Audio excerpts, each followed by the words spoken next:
Alexandria, a journey through time. A bedtime story in 5 chapters. Chapter 1, Arrival at Dawn. The first light of dawn touches your face, as gentle as silk, as warm as honey flowing from an ancient amphora. You stand on the deck of a merchant vessel, the wooden plank smooth beneath your bare feet, worn by countless travelers who have made this same journey to Alexandria. The harbour stretches before you like a dream painted in rose and gold. The water laps softly against the hull, a rhythm as old as time itself. As soothing as a mother's lullaby, you breathe deeply, and the salt air fills your lungs with the promise of ancient mysteries. In the distance, rising like a titan from the sea, stands the great lighthouse of Alexandria. Its white marble gleams in the morning sun, each stone carefully carved by master craftsmen centuries ago. The light at its peak has guided ships safely to harbor for generations, and now it guides you to this moment, to this place where knowledge has found its home. You close your eyes and feel the gentle sway of the vessel, the whisper of wind through the rigging, the distant cry of gulls welcoming the new day. The scent of frankincense drifts from the nearby temple, mingling with the salt breeze, creating an atmosphere of sacred tranquility. The ship's captain, his weathered hands gentle on the steering oar, nods toward the approaching dock. Alexandria, he says softly, his voice carrying the reverence of one who has witnessed the city's majesty countless times, the jewel of the Mediterranean. As you draw closer to the harbor, you can see the marble buildings rising like white flowers from the earth, their columns reaching toward the heavens, their facades decorated with intricate carvings that tell stories of gods and heroes, of scholars and kings, of the endless pursuit of wisdom. The water beneath your ship is crystal clear, so clear you can see schools of silver fish swimming in perfect formation, their scales catching the morning light like scattered diamonds. A gentle dolphin surfaces nearby, its sleek body cutting through the water with effortless grace, as if blessing your arrival with its presence. You step onto the dock, and the smooth stone feels cool against your feet, worn smooth by centuries of pilgrims and scholars, merchants and dreamers, all drawn to this beacon of learning. The harbour master greets you with a gentle smile, his toga pristine white, his manner unhurried and peaceful. "Welcome to Alexandria," he says, his voice like warm honey. "May your journey bring you wisdom, and may wisdom bring you peace." You walk slowly along the marble quay, past fountains that sing with falling water, past gardens where lotus flowers bloom in perfect symmetry, their petals opening to embrace the morning sun. The scent of jasmine floats on the air, sweet and intoxicating, like the perfume of the gods themselves. Merchants display their wares in the early morning light, silk from distant lands, spices that fill the air with warmth, precious stones that capture and hold the light like frozen fire. But their voices are soft, unhurried, for Alexandria is a place where time moves gently, where the pursuit of knowledge takes precedence over the rush of commerce. You pause at a small fountain, its waters clear and cool, and cup your hands to drink. The water tastes of mountain springs, pure and refreshing, washing away the dust of travel, preparing you for the sacred journey ahead. A gentle breeze carries the sound of distant music, lyres and flutes playing a melody as old as the city itself. Notes that seem to float on the air like butterflies made of sound. The musicians sit in the shade of date palms, their faces serene, their music a gift to all who pass by. You continue walking, your footsteps echoing softly on the marble stones, each step bringing you closer to your destination. The great library of Alexandria, that repository of all human knowledge, that sanctuary where scrolls from every corner of the world rest in perfect order, waiting to share their secrets with those who seek wisdom. The streets of Alexandria are wide and clean, lined with marble columns that support graceful arches, each one a masterpiece of engineering and artistry. Gardens bloom between the buildings, filled with papyrus plants and acacia trees, their leaves whispering secrets in the gentle breeze.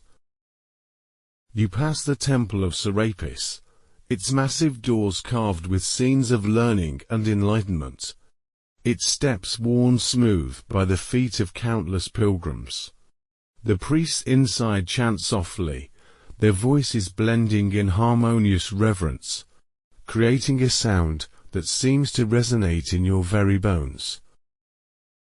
A group of scholars walks by, their robes flowing like water, their faces peaceful and contemplative. They nod to you in greeting, recognizing in you a kindred spirit, one who seeks knowledge not for power or wealth, but for the pure joy of understanding.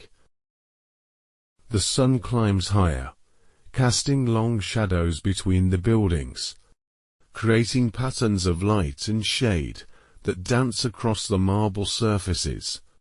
You feel the warmth on your skin, gentle and nurturing, like the embrace of a loving parent. You turn a corner, and there before you, rising like a vision from a dream, stands the great library of Alexandria. Its facade is a masterpiece of marble and bronze, its columns reaching toward the sky like prayers made manifest, its doors carved with symbols from every culture and civilization.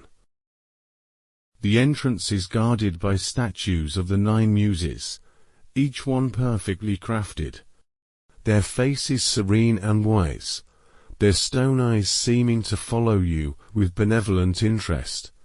Flowers bloom at their feet, roses and lilac, their petals soft as silk, their fragrance offering to the goddesses of learning. You approach the great doors, each one massive and ancient, carved from cedar wood that has darkened with age, inlaid with gold and silver in patterns that tell the story of human knowledge. The handles are smooth bronze, worn by countless hands, warm to the touch if they carry the energy of all who have passed through these portals. As you place your hand on the door, you feel a gentle vibration, as if the very building is alive. Pulsing with the accumulated wisdom of centuries, the door opens silently, revealing a corridor that stretches into gentle shadows, lit by oil lamps that flicker like stars in the darkness. You step across the threshold, and immediately feel the change in the air. It is cooler here, filled with the scent of old parchment and cedar wood, of oil lamps and incense, of roses and jasmine from the inner gardens. The sounds of the city fade away, replaced by a profound silence that seems to embrace you like a warm cloak. The corridor is lined with marble columns, each one carved with delicate reliefs depicting scenes of learning and discovery. The floor is smooth stone, inlaid with patterns in gold and silver that seem to guide your steps deeper into the heart of the library. You walk slowly, your footsteps muffled by the thick carpets that line the way. each one woven with intricate patterns that tell stories of distant lands and ancient civilizations. The light from the oil lamps flickers gently, casting dancing shadows on the walls, creating an atmosphere of mystery and wonder. Small alcoves line the corridor, each one containing a statue of a great thinker or scholar, their faces carved with such skill that they seem almost alive, their eyes filled with the wisdom of ages. You pause before each one, feeling their presence, their silent encouragement to continue your journey toward knowledge. The air grows cooler as you move deeper into the library, and you can hear the faint sound of water trickling somewhere in the distance, perhaps from a fountain in one of the inner courtyards.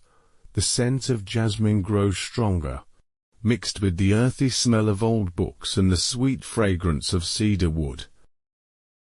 You reach a junction in the corridor, where several passages branch off in different directions.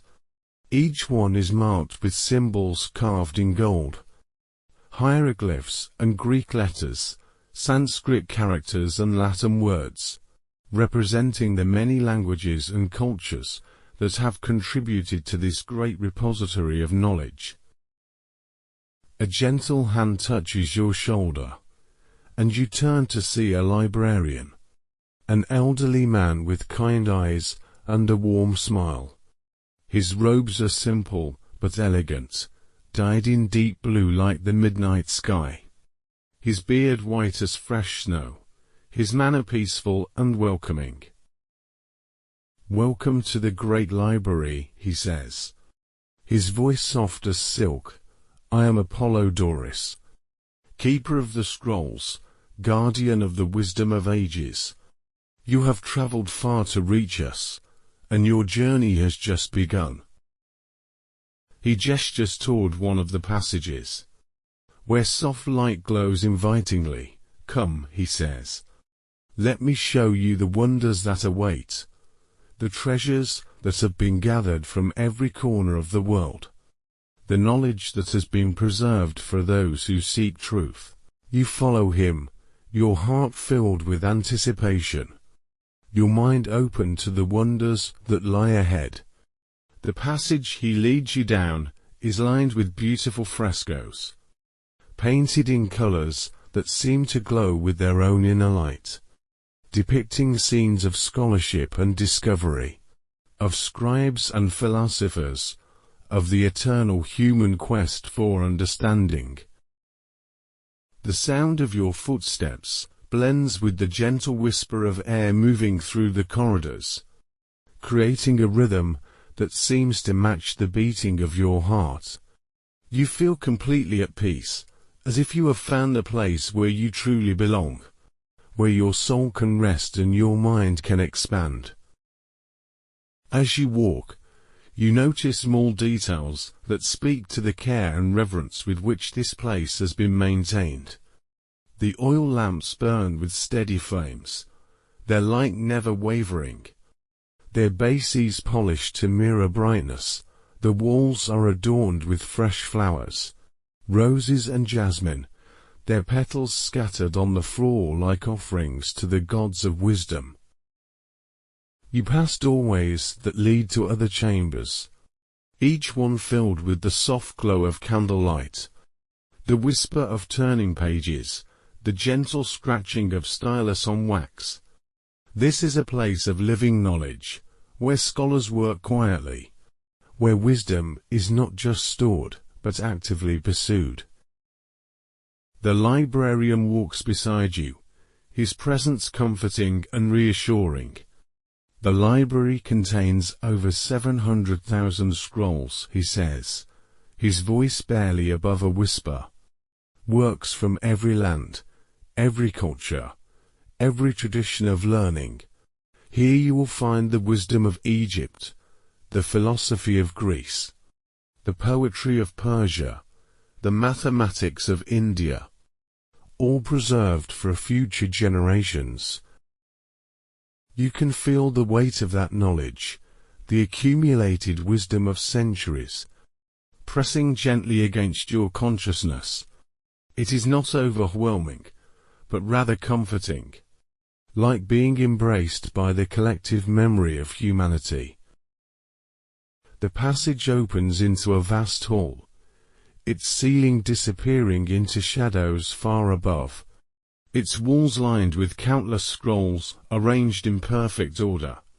This is the famous scroll hall, the heart of the great library, where the treasures of human knowledge rest in silent splendor.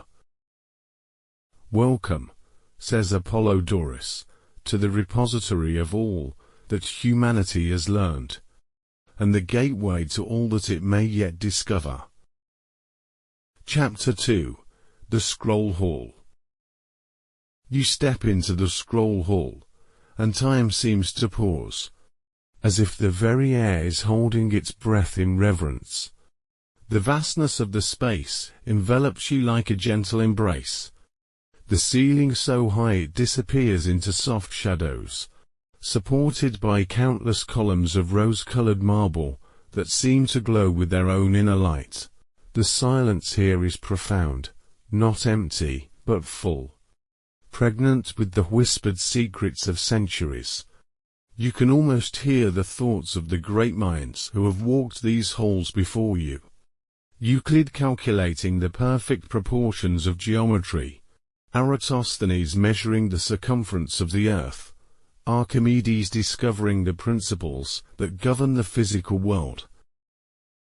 Your footsteps echo softly on the polished marble floor, each step sending tiny ripples through the stillness. The floor is inlaid with patterns in gold and silver, geometric designs that seem to shift and flow in the flickering candlelight, creating an optical illusion that makes you feel as though you are walking on liquid starlight. The scrolls, oh, the scrolls!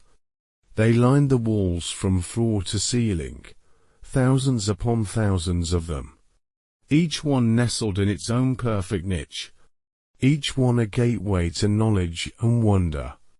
The papyrus is aged to the color of honey, some scrolls darker with great age, others lighter and more recently copied, all of them precious beyond measure.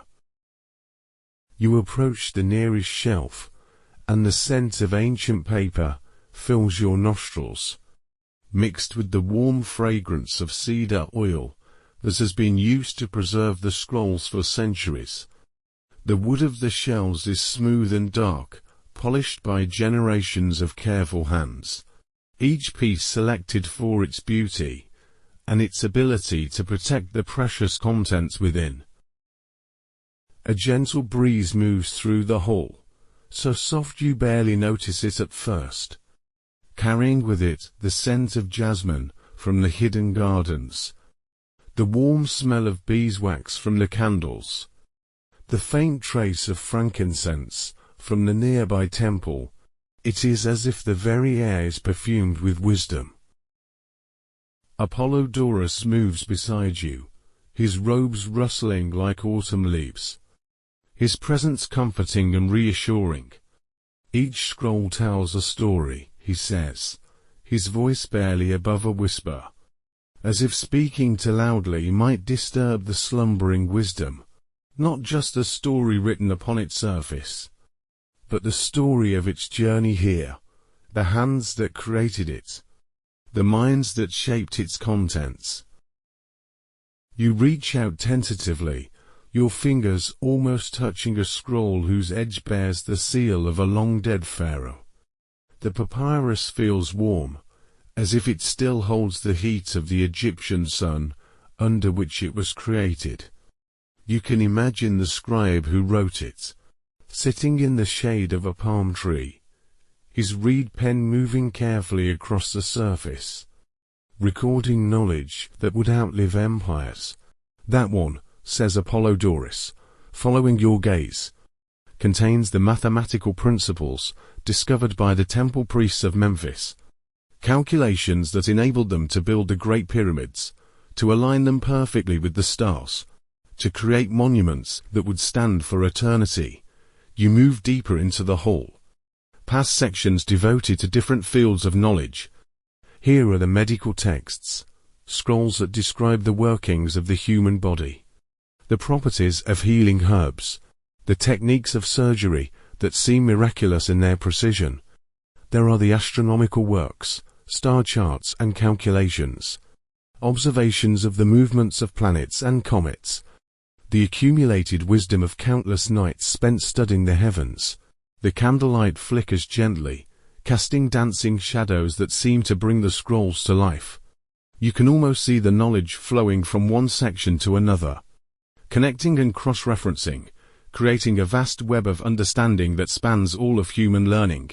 You pause at a section dedicated to poetry, and even without opening the scrolls, you can feel the rhythm of ancient verses, the cadence of epic poems, the gentle flow of love songs written in languages that existed before the cities of your world or even dreams. The very air seems to vibrate with unspoken words, with metaphors and images that paint pictures in the mind's eye. A soft chime echoes through the hall, the sound of a small bell being rung somewhere in the distance, marking the passage of time in this place where time seems to have no meaning. The sound is pure and clear, like crystal touched by a gentle finger, and it fades slowly into the silence, leaving only the whisper of your own breathing. You notice that other scholars move through the hall, their footsteps as silent as your own, their faces illuminated by the soft glow of reading lamps. They handle the scrolls with infinite care, their movements deliberate and reverent, as if they are participating in a sacred ritual. Some copy text onto fresh papyrus. Their stylus is moving with practiced precision, preserving knowledge for future generations. One elderly scholar sits at a reading desk, his white beard flowing like water over his dark robes, his eyes bright with the joy of discovery. He looks up as you pass, and his smile is warm and knowing, as if he recognizes in you a kindred spirit, someone who understands the true value of learning. Knowledge is not meant to be hoarded, he says gently, his voice like the rustle of autumn leaves. It is meant to be shared, to flow from mind to mind like water finding its level, to grow and evolve with each new understanding. You nod, feeling the truth of his words resonate in your chest. This is not just a storage place for scrolls, but a living organism, a place where knowledge breathes and grows, where the wisdom of the past nurtures the discoveries of the future. The light in the hall comes from hundreds of oil lamps, each one burning with a steady flame. Their light soft and golden, never harsh or glaring. The lamps are works of art in themselves, crafted from bronze and silver, decorated with images of owls and laurel leaves, symbols of wisdom and achievement. You move to a section devoted to natural philosophy, where scrolls describe the properties of plants and animals, the behavior of the elements, the hidden forces that govern the natural world. Here are the works of those who first tried to understand the world through observation and reason, who looked beyond superstition to find the underlying principles that govern all existence. The scent of cedar oil is stronger here, used to preserve these particularly ancient texts. The wood of the shelves is darker, more weathered, as if it has absorbed the wisdom of centuries. You can almost feel the presence of the great thinkers who have consulted these works, whose minds have been expanded by the knowledge contained within. A gentle fountain trickles somewhere in the distance, its sound barely audible, like the whisper of rain on leaves. The water adds moisture to the air, helping to preserve the precious papyrus, and its sound creates a backdrop of tranquility that seems to encourage contemplation and study. You come to a reading area where comfortable cushions are arranged around low tables, each one bearing a small oil lamp that casts a pool of warm light. The cushions are covered in silk, dyed in deep blues and purples, colors that seem to absorb and reflect the candlelight, creating an atmosphere of luxury and comfort. You settle onto one of the cushions, and immediately feel the stress of the outside world melting away. The silk is soft against your skin, the cushion perfectly supportive, molding itself to your body as if it were made specifically for you. The lamp beside you burns with a steady flame, its light warm and comforting, perfect for reading or simply for quiet contemplation. From this vantage point, you can see the full majesty of the scroll hall.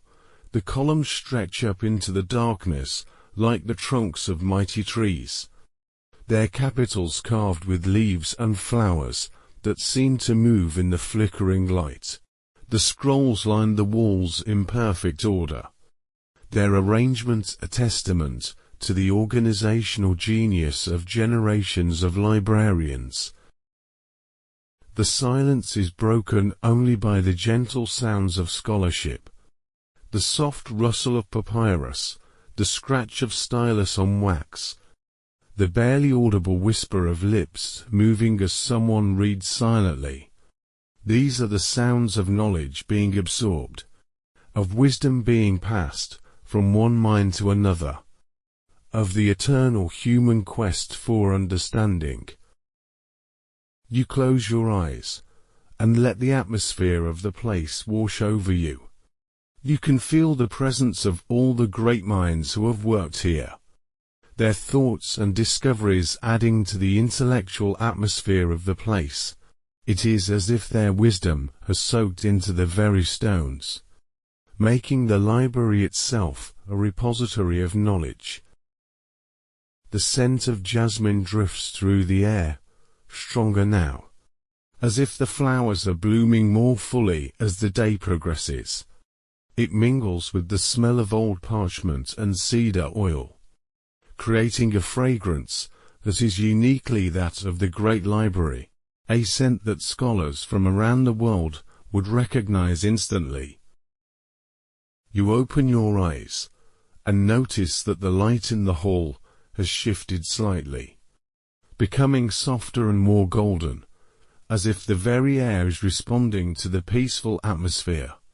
The shadows between the columns seem deeper, more mysterious, filled with the promise of hidden knowledge and secret discoveries. Apollodorus appears beside you, moving so quietly you didn't hear his approach. The scrolls call to those who are ready to hear them, he says, his voice like silk.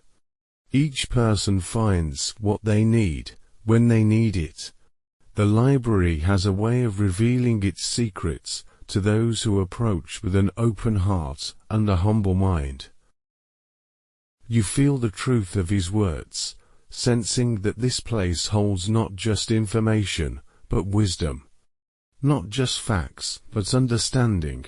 The scrolls around you seem to pulse with life, waiting for the right moment to reveal their secrets, waiting for minds that are ready to receive their gifts. The hall continues to stretch ahead of you, section after section of scrolls, each one a doorway to new knowledge, new understanding, new possibilities.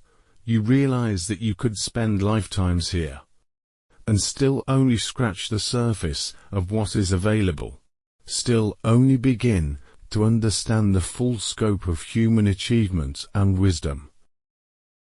But for now, in this moment, it is enough simply to be here, to breathe the air of this sacred space, to feel the presence of all the knowledge that surrounds you. The scroll hall holds you in its gentle embrace, nurturing your mind and soothing your soul, preparing you for the next stage of your journey through this temple of learning. The candles continue to burn with their steady light, The scrolls rest in their perfect order, and the silence holds all the whispered secrets of centuries, waiting for the moment when they will be called upon to illuminate another seeking mind. Chapter 3: The Garden of Thought. You follow Apollodorus through a doorway carved with vines and flowers, their marble petals so lifelike you can almost smell their fragrance. The passage beyond is shorter than the others, lit by fewer lamps, as if guiding you toward something more intimate, more personal, than the vast halls of knowledge you have just left. The air grows fresher as you walk, carrying hints of living greenery, the sweet scent of blooming flowers, the earthy smell of well-tended soil.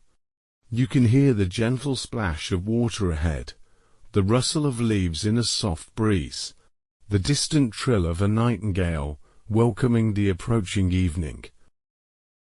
The passage opens into a courtyard, and you step into a world transformed. This is the Garden of Thought, a sanctuary within the sanctuary, where scholars come to rest their minds and allow their thoughts to flow freely. The contrast with the enclosed halls behind you is breathtaking. Here the sky opens above you like a vast blue dome, dotted with the first stars of evening. The garden is enclosed by covered walkways, their roofs supported by slender columns of white marble, each one carved with delicate reliefs of flowering vines. The walkways provide shelter from the sun during the day, and now, in the gentle twilight, they create intimate spaces, filled with soft shadows and the warm glow of hanging lamps. At the center of the garden stands a fountain, its waters catching the last light of day and reflecting it back in dancing patterns. The fountain is carved from a single block of porphyry, its surface polished to mirror smoothness, its basin surrounded by marble benches where scholars can sit and contemplate, while listening to the soothing sound of falling water. The water rises in a gentle arc, not high enough to create noise or disturbance, but just enough to create a constant, hypnotic rhythm that seems to slow your heartbeats and quiet your mind. Droplets catch the light from the hanging lamps, creating tiny rainbows that appear and disappear in the mist, like fleeting thoughts that dance through consciousness. You approach the fountain, and kneel beside it to cup the cool water in your hands. It tastes of mountain springs, pure and refreshing, with a hint of the minerals that are filtered through ancient stone. As you drink, you feel a sense of cleansing, as if the water is washing away not just the dust of travel, but the accumulated stress and worrying of daily life. The garden is planted with trees and shrubs from every corner of the Mediterranean world, each one chosen not just for its beauty, but for its symbolic meaning. Here are olive trees, their silver-green leaves whispering in the breeze, their presence a reminder of peace and wisdom. There are cypress trees, tall and stately, their dark foliage creating pools of shadow that invite contemplation. Between the trees, flower beds bloom with roses and jasmine, their petals soft as silk, their fragrance filling the air with sweetness. The jasmine is particularly abundant, its white flowers glowing like stars in the gathering dusk, its scent so intoxicating that it seems to slow time itself.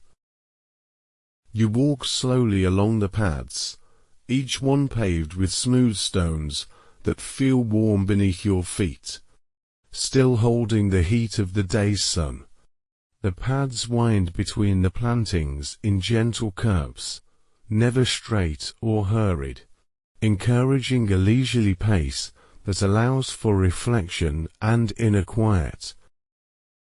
Small alcoves are carved into the surrounding walls, each one containing a statue of a philosopher or poet, their faces serene and contemplative, their presence a reminder that the pursuit of wisdom is an eternal human endeavor. The statues are draped with garlands of fresh flowers, offerings from scholars who have found inspiration in this peaceful place. You pause before a statue of Plato, his marble face turned toward the stars, his expression one of deep thought and infinite patience. Someone has placed a wreath of laurel leaves around his shoulders, the leaves still fresh and green, their placement a testament to the continuing reverence for his teachings. The light in the garden is magical, the last rays of the sun filtering through the leaves, creating patterns of gold and green that shift and dance with every breath of wind. Oil lamps hang from the trees, their flames beginning to flicker to life as darkness approaches, creating pools of warm light that will soon be the only illumination in this sacred space. You find a marble bench beneath a citrus tree, its surface still warm from the day's sun, perfectly smooth and comfortable. The tree above you heavy with fruit, oranges and lemons that fill the air with their clean, bright fragrance. The scent is energizing yet peaceful, like the first breath of morning, like the promise of new beginnings. As you settle onto the bench, you notice that other scholars have found their own quiet spots throughout the garden. Some sit in silent meditation, their faces peaceful and relaxed, their breathing slow and regular. Others walk slowly along the paths, their movements deliberate and unhurried, as if they are walking through their own thoughts.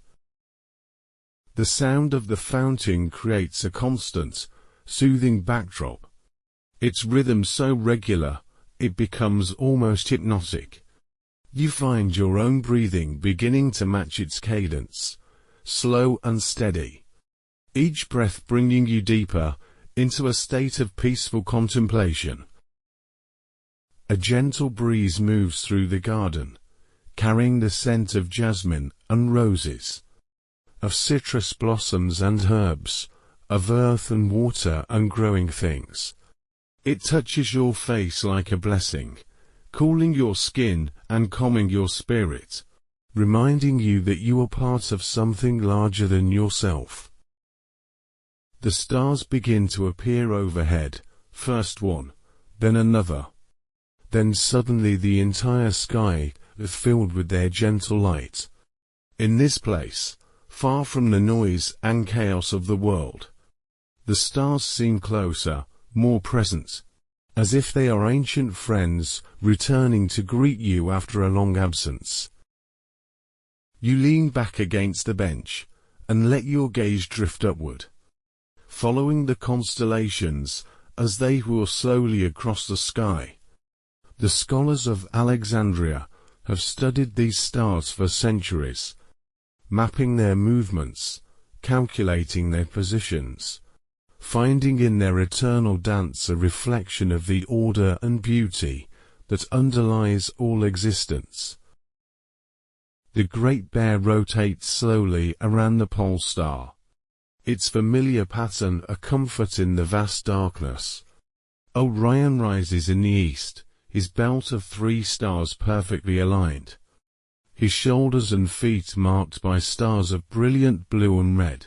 The Pleiades cluster together like a handful of diamonds scattered across black velvet, their light soft and mysterious.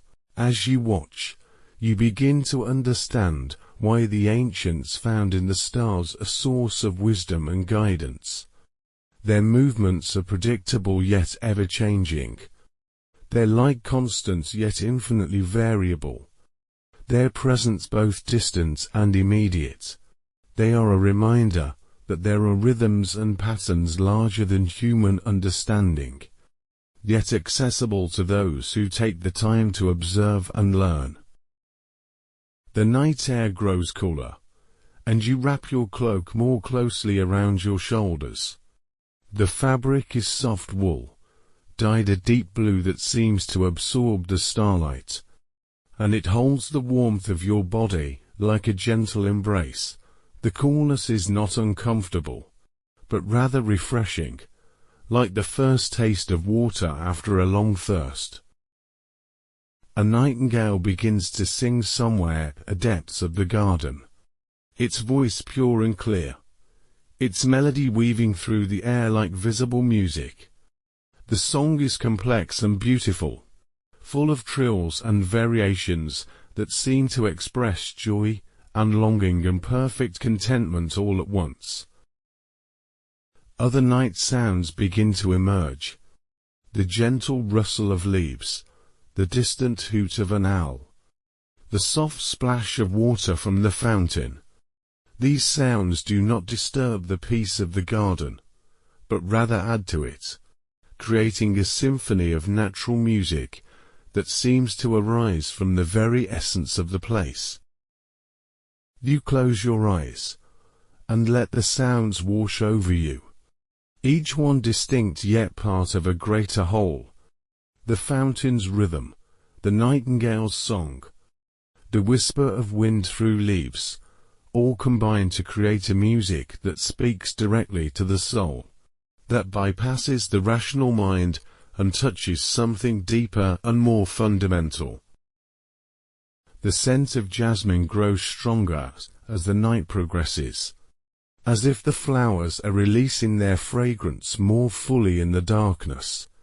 It mingles with the smell of damp earth, of growing things, of the clean scent of the fountain spray. The combination is intoxicating, not overwhelming, but deeply satisfying, like the perfect balance of flavors in a well-prepared meal. You open your eyes, and notice that the garden has transformed in the darkness. The oil lamps cast circles of warm light, creating intimate spaces within the larger whole. The shadows between the trees are deeper, more mysterious, filled with the promise of hidden knowledge and secret understanding.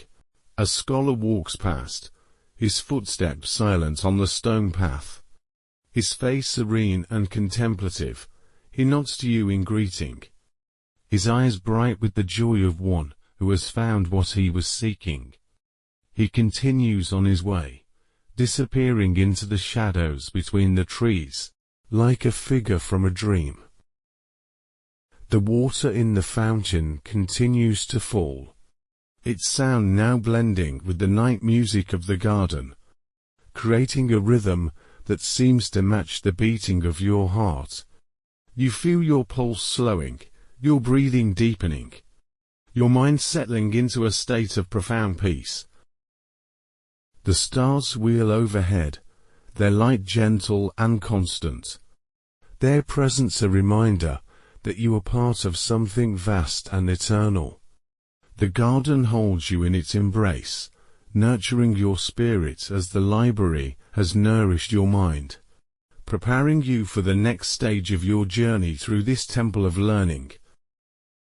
The jasmine releases its perfume into the night air.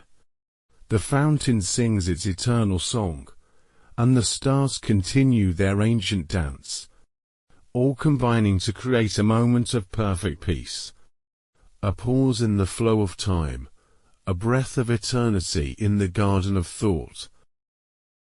Chapter 4: The Room of Stars. Apollodorus appears at your elbow as silently as a shadow, his presence gentle and reassuring in the star-filled darkness of the garden. The night calls to those who would know its secrets, he says, his voice soft as the whisper of wind through jasmine. Come, let me show you where the scholars of Alexandria commune with the heavens themselves.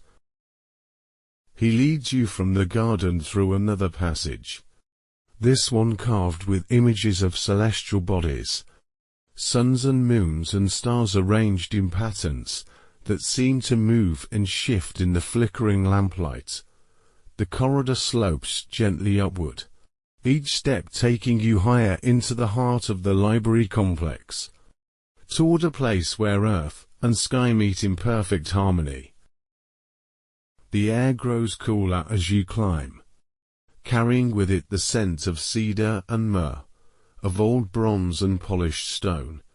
You can hear your own breathing, steady and calm, matching the rhythm of your footsteps on the smooth marble stairs. The sound echoes softly off the walls, creating a gentle percussion that seems to mark the beat of your heart. The passage opens into a circular chamber, and you step into a space that takes your breath away. This is the Room of Stars, the observatory where Alexandrian astronomers have studied the heavens for generations, where the movements of planets and stars are mapped and recorded, where the very cosmos reveals its secrets to those patient enough to watch and wait. The chamber is domed, its ceiling a masterpiece of engineering and art. The dome is pierced with openings that align with specific stars and constellations, each one precisely calculated to frame particular celestial events during the day.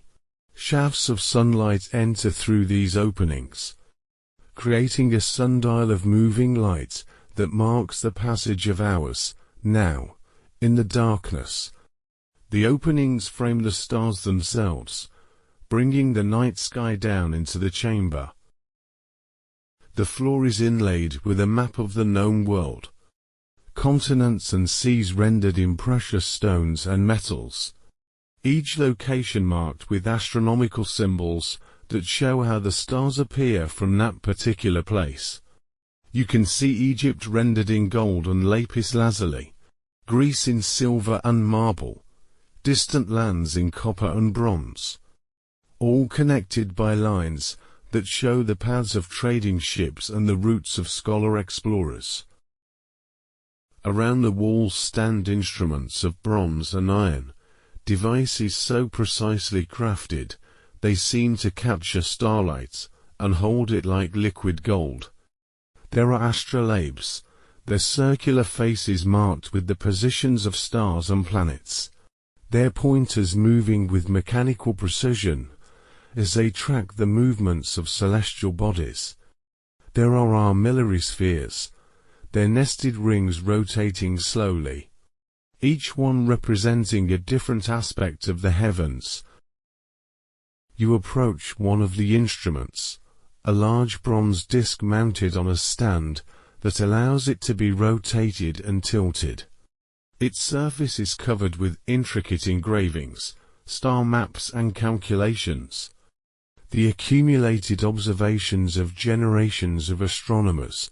The bronze is warm to the touch, as if it has absorbed the light of the stars it has been used to observe. The chamber is lit by oil lamps placed in niches around the walls, their flames protected by glass covers that prevent them from interfering with astronomical observations.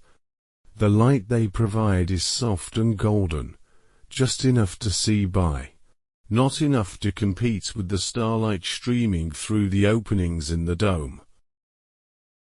A figure emerges from the shadows, an elderly astronomer whose white beard flows like water over his dark robes.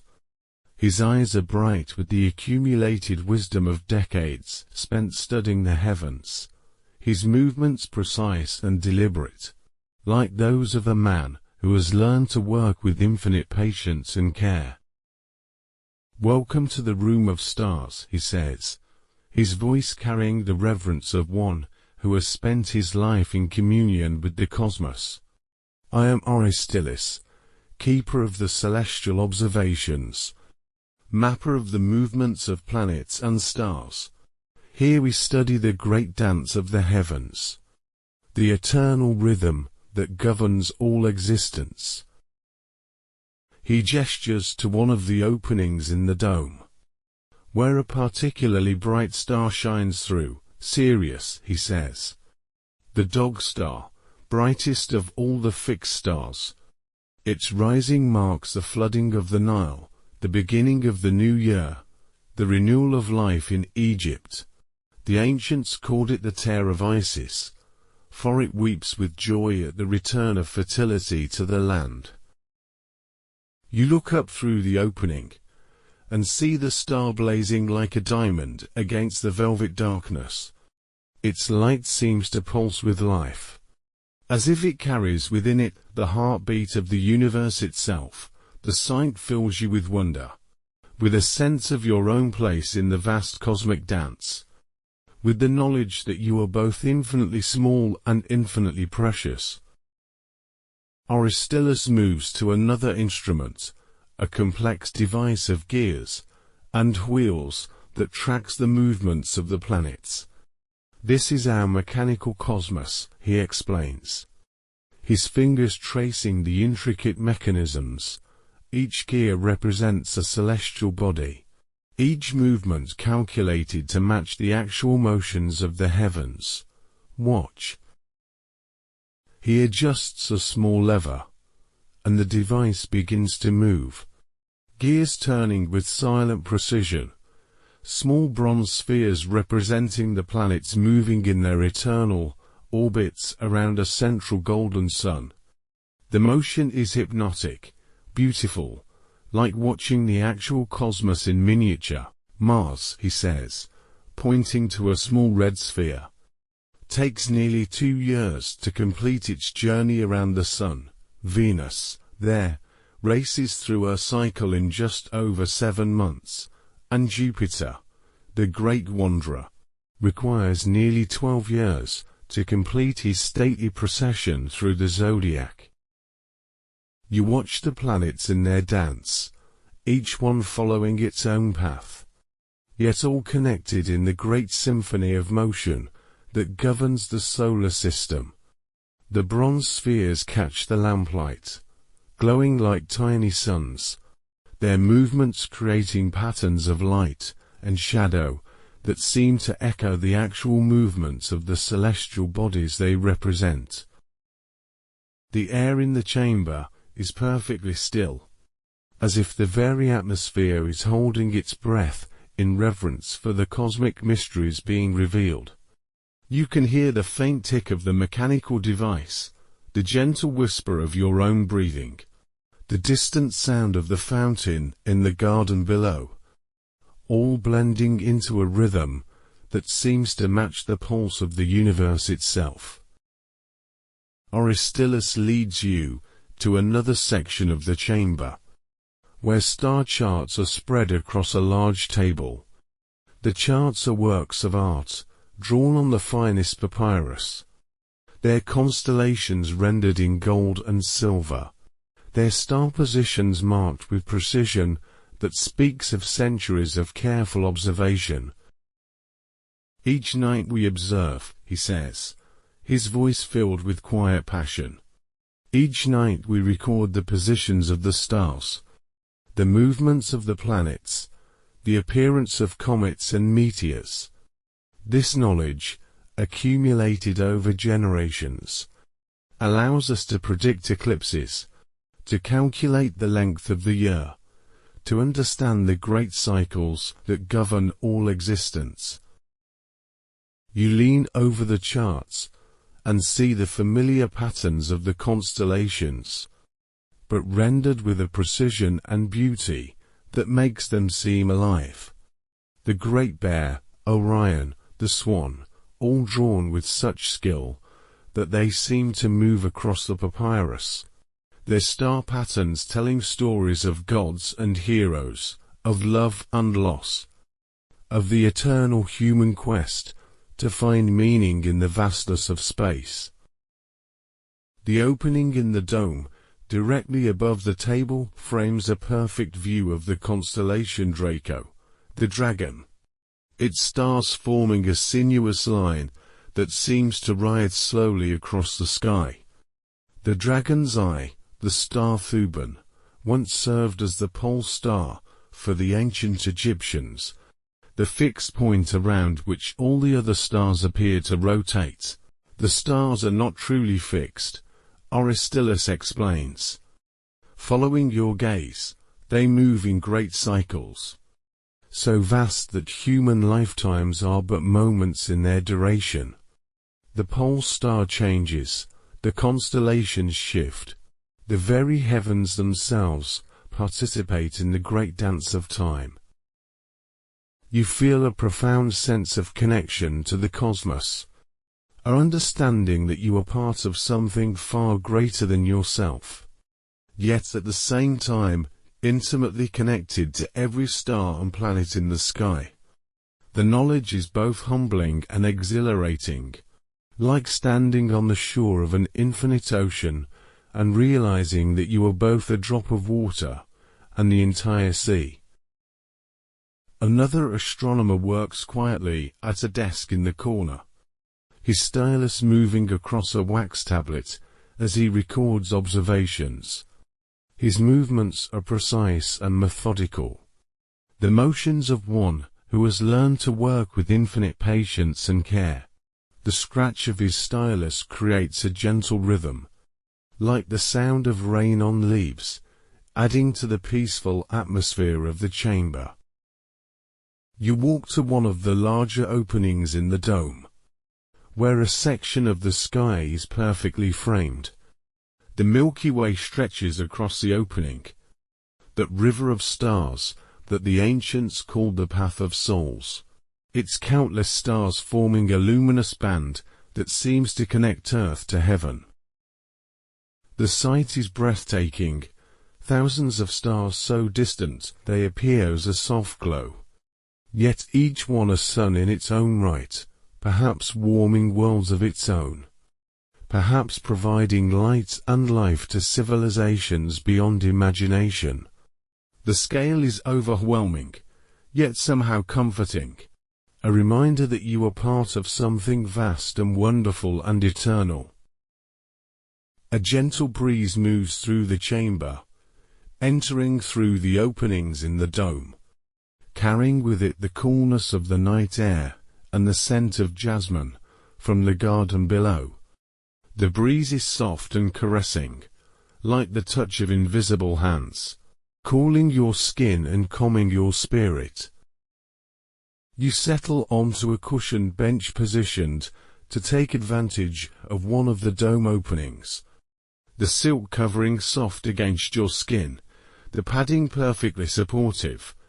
From this position, see directly up through the opening to where the constellation Lyra shines in all its glory, the harp of Orpheus, whose music was said to move stones to tears and tame wild beasts. The bright star Vega, the harp star, blazes directly overhead, its light so brilliant it seems to sing with celestial music. In the perfect stillness of the chamber, you can almost hear that music, a harmony that seems to arise from the very structure of the cosmos, a song that speaks of order and beauty and the eternal dance of creation. Other scholars move quietly through the chamber, their robes rustling softly, their footsteps muffled by the thick carpets. They speak in whispers, their voices blending with the gentle sounds of the night, creating an atmosphere of reverence and wonder. Some work with instruments, others study charts, all united in the quest to understand the mysteries of the heavens. The mechanical planetarium continues its silent rotation, the bronze planets moving in their calculated orbits, their movements creating patterns of light and shadow that seem to echo the actual rhythms of the cosmos. You find yourself mesmerized by the motion, your breathing slowing to match the gentle pace of the celestial dance. Time seems to slow in this chamber, as if the very act of studying eternity has somehow freed you from the normal constraints of temporal existence. Minutes might be hours, hours might be moments. all boundaries dissolving in the face of cosmic infinity. The oil lamps burn with steady flames, their light warm and golden, never wavering. As constant as the stars themselves, the glass covers protect the flames from the night breeze, but allow the light to shine through, creating pools of illumination that seem to anchor the chamber to the earth, while the dome opens it to the heavens. A meteor streaks across the section of sky visible through the main opening, its trail of light lasting only a moment, but seeming to burn itself into your memory. Aristillus looks up from his charts, his eyes bright with excitement. "A messenger from the gods," he says, his voice filled with wonder. Each shooting star carries with it a wish, a prayer, a hope cast into the cosmic void. You close your eyes and make a wish of your own, sending it up through the dome opening, into the vast star-filled darkness, trusting that somewhere in the infinite cosmos, it will find its home. The act feels both personal and universal, both intimate and cosmic, connecting you to every human being who has ever looked up at the stars and wondered about their place in the great scheme of existence. The sound of the fountain in the garden below drifts up through the chamber, its gentle rhythm blending with the soft sounds of astronomical work, creating a symphony of peace and contemplation. The water's music seems to echo the rhythm of the spheres, the ancient belief that the planets and stars create music as they move through space. You open your eyes and see that the stars have moved slightly in their openings, the Earth's rotation carrying you slowly through space, making you a participant in the cosmic dance. The realization fills you with a sense of motion and stability simultaneously, moving through space at incredible speed, yet feeling perfectly at rest in this sacred chamber. The room of stars holds you in its embrace, connecting you to the infinite cosmos, grounding you in the eternal rhythms that govern all existence. Here, surrounded by the tools of astronomical observation, beneath the star-filled dome, you feel a profound sense of peace and belonging, as if you have found your place in the great cosmic symphony. The stars continue their eternal dance, the planets move in their calculated orbits, and the universe unfolds its mysteries to those patient enough to watch and wonder. In this sacred space, where heaven and earth meet in perfect harmony. Chapter 5. The Secret Chamber. The night deepens around you, and Aristillus approaches with a knowing smile, his eyes twinkling like the stars he studies. "There is one more place," he says, his voice barely above a whisper. "One final sanctuary within these walls of learning, a place known only to a few, where the most precious knowledge rests, where weary scholars find the deepest peace." He leads you from the room of stars, down a narrow stairway that curves gently into the heart of the library. The steps are worn smooth by centuries of use, each one polished to a soft sheen that reflects the light of the oil lamp he carries. The walls are lined with small alcoves, each one containing a statue of a sleeping figure. Scholars and sages who have found eternal rest in the pursuit of wisdom. The air grows warmer as you descend, carrying with it the scent of ancient cedar and myrrh, of old leather and parchment, of roses and jasmine from hidden gardens. The passage seems to wrap around you like a gentle embrace, drawing you deeper into the mysteries of this sacred place. You reach a door unlike any other you have seen, carved from a single piece of ebony wood, its surface inlaid with ivory and golden patterns that seem to shift and flow in the lamplight. The door handle is warm bronze, shaped like a sleeping lotus flower, its petals so realistic almost smell their fragrance. Aristillus places his hand on the door, and it opens silently, revealing a chamber that takes your breath away. This is the secret chamber, the innermost sanctuary of the great library, where the most precious manuscripts rest in perfect preservation, where the accumulated wisdom of ages finds its deepest expression. The chamber is circular, its domed ceiling painted with a map of the celestial sphere. Every star and constellation are in gold and silver, creating a vision of the heavens that seems to glow with its own inner light. The dome is supported by 12 columns of rare marble, each one carved with the symbols of the zodiac. Their surface is polished to mirror brightness.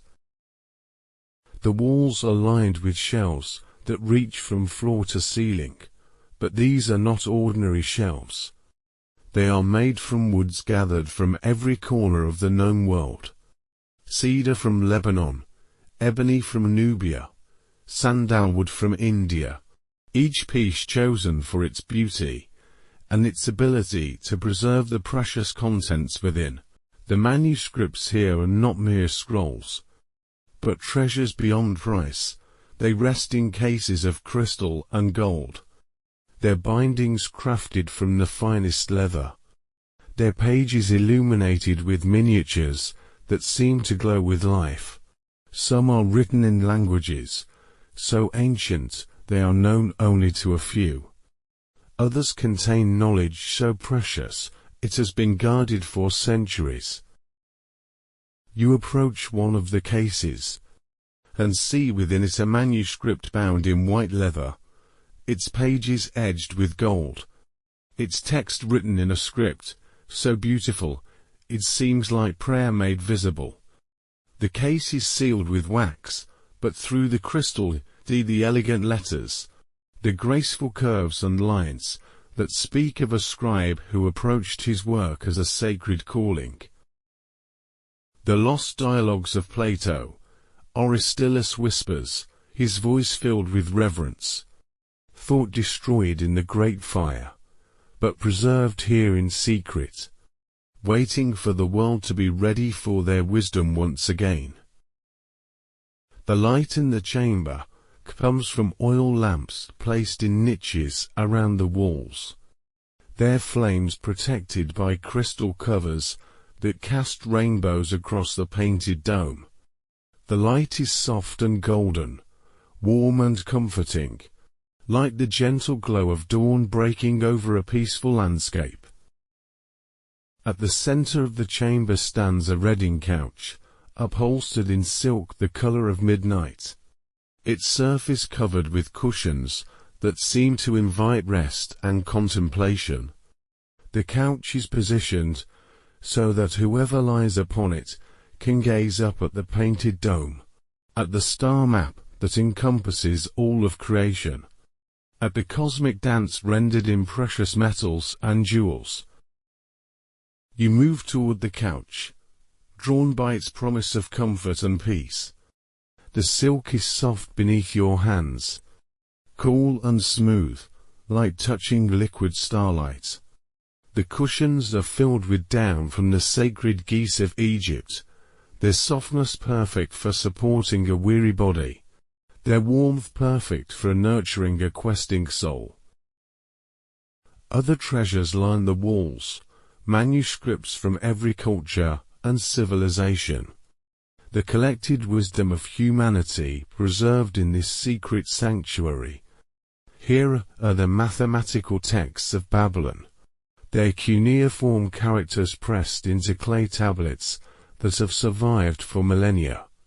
There are the medical treatises of India, their palm leaf pages inscribed with knowledge of healing that seems miraculous in its precision. The air in the chamber is perfectly still, as if time itself has paused in reverence for the knowledge contained within these walls. You can hear your own heartbeat, slow and steady, matching the rhythm of eternity. The silence is profound, not empty, but full, pregnant with the whispered secrets of ages.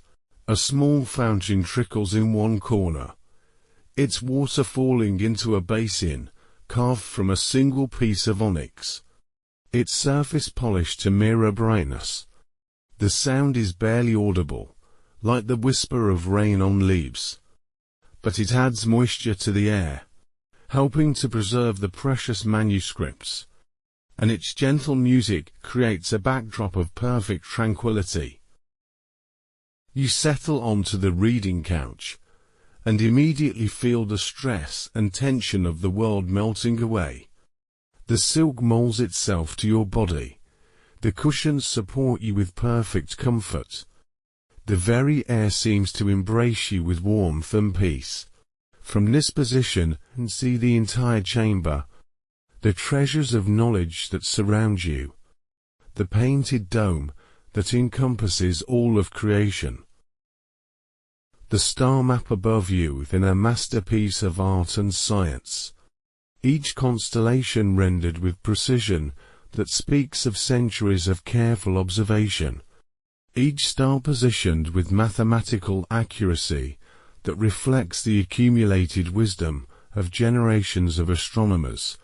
The gold and silver seem to pulse with their own inner light, creating the illusion that you are gazing up at the actual heavens.